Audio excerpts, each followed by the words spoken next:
essence of Christ and His compassion. You are a sinner. You are His enemy. And yet, He is able to lend His hand for you to get out of that pit. Right?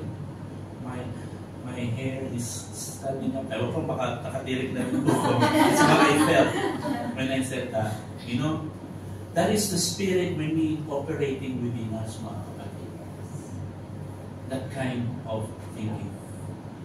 When someone needs help, we don't think how to help. Just help. Right? Another one of that the origins of compassion of the Lord. It originated in His what? Experiences. Okay.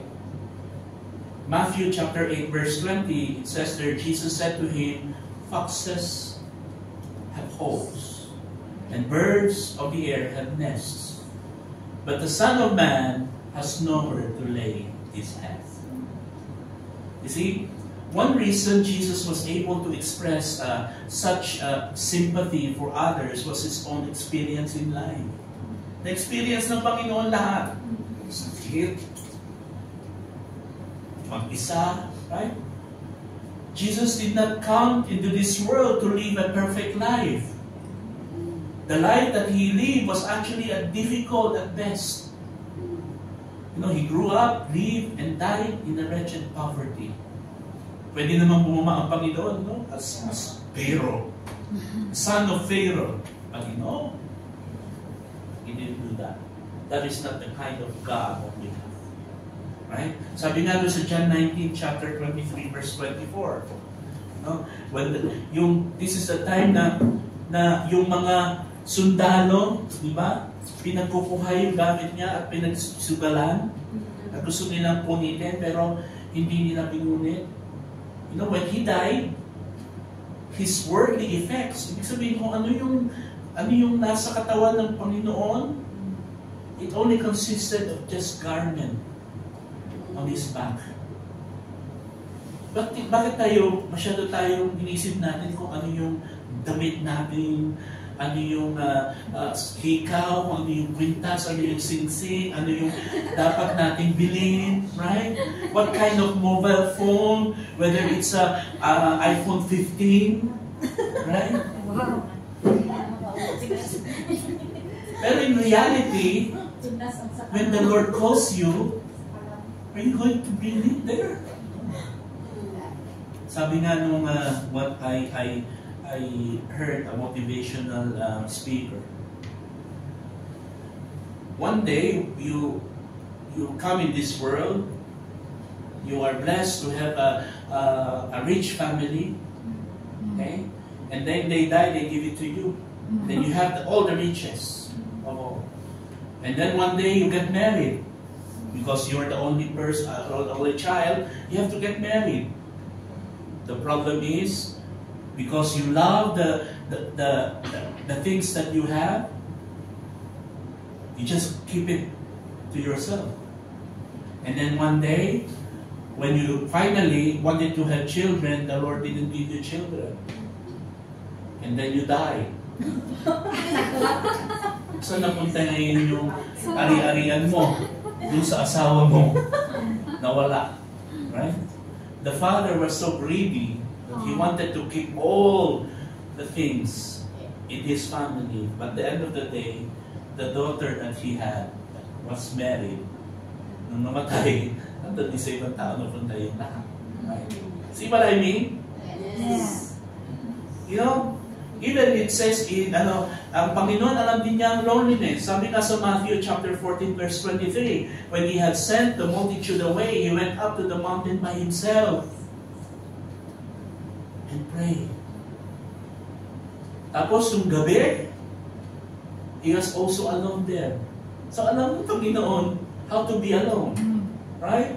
Also the Lord, He experienced that how to be despised, how to be hated, and how to be rejected.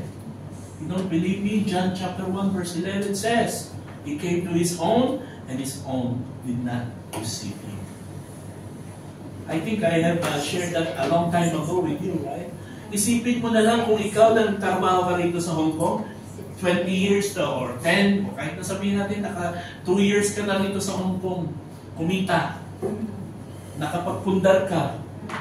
And then when you got back home in the Philippines, hindi ka nila kilala. Who you? Hindi ka nila pinapasok sa bahay ng ginagawa mo. Who you? That's what the Lord felt. Right? He came to His people, but His people did not even receive Him. Ano pa yun? You know, He even endured a time of severe temptation that you can see in Matthew chapter 4, verse 1 to 11. Akala niyo ba, hindi na itinid ang Panginoon ni Satanas? Satan, si Lucifer, or whatever his name is. He was being tempted. You know, this is a story about temptation of Jesus Christ by the devil in the wilderness for 40 days. Siguro ikaw, kung mag-travel ka ng alone, and you have this, huwag na natin sabihin 40 days, sabi ka natin 1 week. I don't think you will survive. Yung nga ng 2 nights alone ka, hindi mo na kaya. Right? You feel devastated if no one likes your post in your FB. Right? Parang ang buhay ngayon is depende on the likes. Let's be true. Pag nag-post ka, di ba? Tinitignan mo kung ilan na nag-like. Kung meron nag-comment. Right? So that's why I seldom post. Because I'm guilty sometimes to look at it.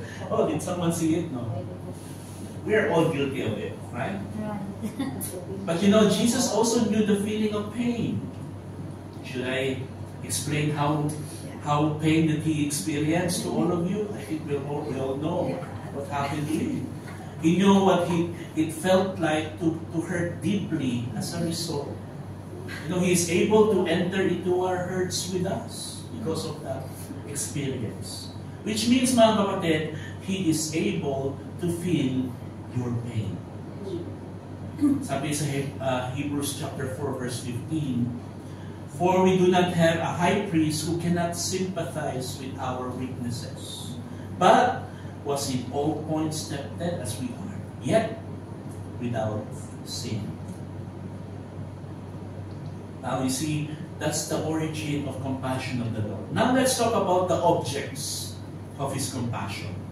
You know, there's a brief study of the gospel that reveals the truth that His compassion knew no boundaries. Wala pong sukatan at walang katapusan ang compassion ng Panginoong Jesucristo. Jesus felt the need of all the classes, all the kind of people. His love and His compassion are actually a challenge to teach all of us today. You know, He feels compassion for the scattered ones. What would you feel for those people who are not here? I remember the last time I joined you, it was more than this. You were on the other door. But I'm going to ask you, what do you feel for those people who are not here anymore? As Christ, He feels compassion for those people who are scattered. Right? Sabi nga doon sa Matthew chapter 9, verse 36, when He saw the multitude, He was moved with compassion. Because they were weary and they are scattered. That means they don't have hope. That's why Christ came to us. Christ is our living hope. Amen?